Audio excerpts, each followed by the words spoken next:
So here you go, guys, on YouTube. Here's a video of one of my new clients tonight. This is Rob Reeves, who has come to see me after seeing a bit of content on YouTube and wanted to fix his ball striking. Plays off 21 at the moment, but feels like he's really stalled at that handicap. Used to play off 26 3 or 4 years ago and came down rapidly, but then completely just stayed level to where he is and wants to improve. And we've made some massive changes today.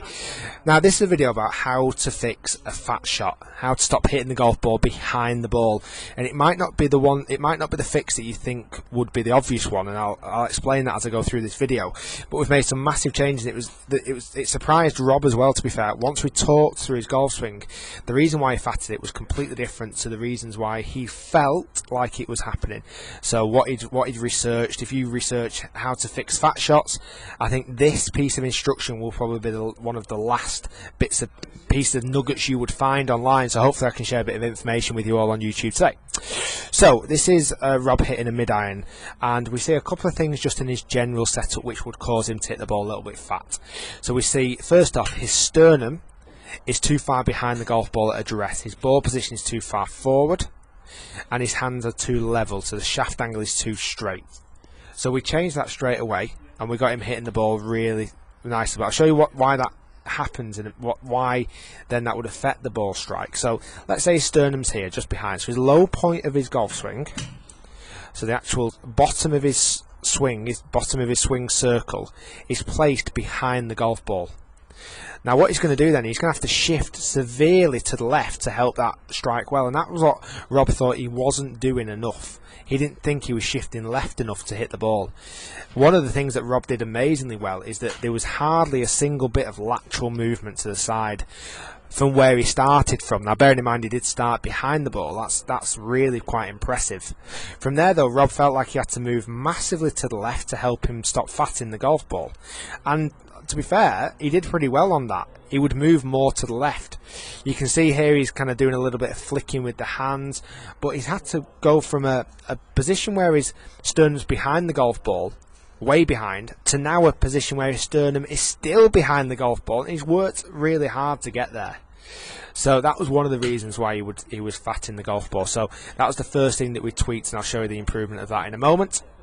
The other thing we talked about was his swing and his path. Now, Rob, like most golfers who hit inconsistent golf shots, felt like he was coming over the top and chopping it and slicing it and hooking it. It's quite the opposite. Rob was actually hitting the golf ball way too much from the inside. Now, this is the reason why, the true reason why he was actually fatting the golf ball. The club would go back way too inside, the club would come back down too much on an inside line as well. I do apologise that this video on the right is a bit blurry. I don't quite know how it's happened, but you can see here, because the club's come so far from the inside, it's come into the ball really shallow and basically crash landed before even contact was being made. So just way too inside, and Rob was saying that was something I was trying to do. So two things: he was trying to move the body weight left, and he was trying to hit more from the inside. Both things were actually causing him to hit the ball fat. So this is what we've changed. We've talked about setup first, so we'll show you what we've done in the setup first, and the improvement is just amazing. We brought the ball position just in front of centre. Oops, just in front. I don't know why I've just used the ruler there. Just in front of centre, which is now perfect. And his sternum now, the middle of his buttons on his shirt here, is smack bang directly over the golf ball. We've also talked about leaning the shaft slightly forward at address to just help him get the forward shaft lean that he deserves when he comes back into hit. Now, one of the things that you might have noticed, that Rob does have a little bit of a weak right hand. We've not fixed that today. We've let that slide today and just let him hit some little fade shots. So, you know, that's not an issue at all at the moment. But what's important now is when he swings, he stays really central, unbelievably central. And that is something, if you do fat it and you're sliding all over the show, that is one of the reasons why you would generally fat the ball, but it's not why Rob was fatting it, because his sternum is still over it, and then his movement into the ball was just amazing. And what was really good now is that his sternum, his buttons now are beyond the golf ball. Awesome, massive improvement. That way, straight away, instantly, we started to hit the ball and then the floor straight after, instantly. That was the first change that we made. So like I say, from before, the image on the left where he was sliding all over the show, started too far behind the ball and had to recover, that's not the case anymore. The next thing, this is, I feel, is the most important. I think this is his biggest change, and one that he probably didn't expect that he was going to actually make. Let me bring his old one back in again. Rob's just next to me now, shaking his head actually. I'm trying to find his old swing now.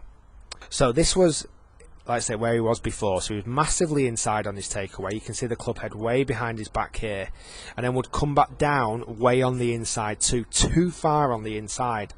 So what we did, we talked about swinging it a little bit more outside, which was, he thought was completely alien. Didn't think that's what he'd be doing in today's session. Straight away we swung on a slightly more outside path on the takeaway. Awesome improvement.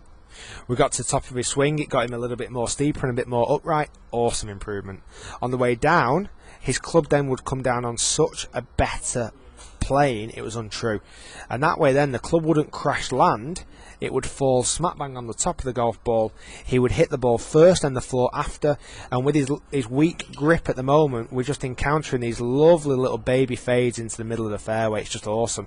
But what's really impressive is that he's hitting the ball first and then the floor after by making two crucial changes. By making the tweak in his setup, so his ball position being more centralised and his sternum being over the golf ball more, and then feeling like he was hitting an outside to in swing path, he was then striking consistently. That's the big word for Rob. Consistently beyond the golf ball with a little tiny fade of a golf swing, which would definitely improve his performance next time he plays.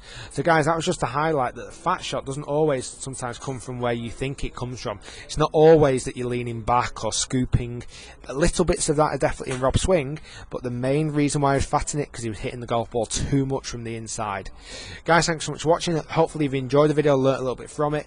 Looking forward to seeing Rob next time so we can keep his improvement going, and I'll keep you up to date with that. If you've enjoyed it, give it a thumbs up. Please do comment down below and subscribe to the channel by clicking the link also. Thanks for watching. I'll see you.